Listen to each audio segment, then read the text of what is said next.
Good morning. Ganda ng araw ngayon, no? Kumusta na po mga health natin dyan?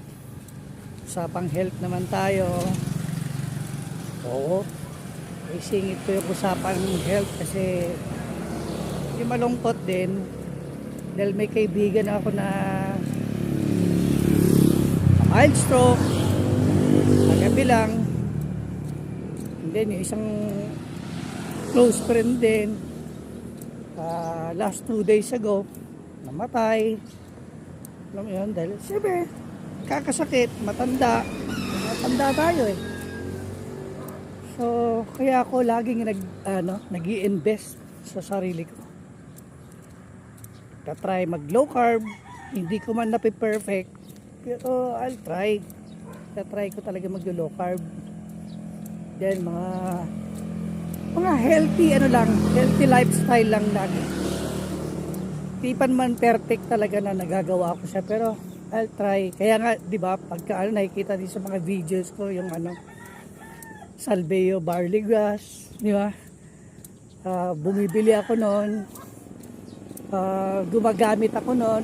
Iniinom ko yun lagi. Lalo na sa gabi.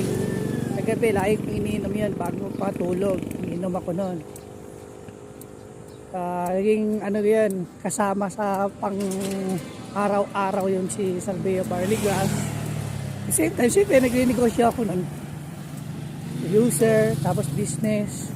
So, dahil sa health nga, nag-i-invest ako sa health ko.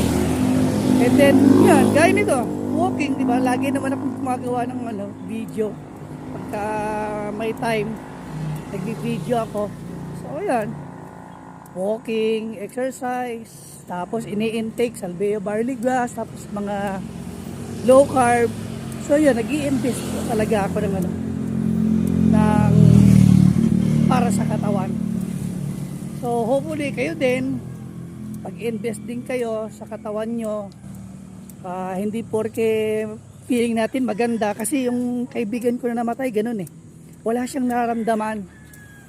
Even family niya, pagka tinanong mo, wala namang diba? Walang nararamdaman na kung basta na lang. Tapos yung isa, siyempre, paano, may nararamdaman din siguro yun, kaya na mild stroke, hindi lang makapagsabi sa pamilya.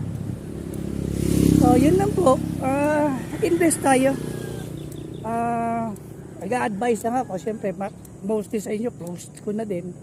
Advice ko lang, mag-invest po tayo sa katawan natin, ha? Nating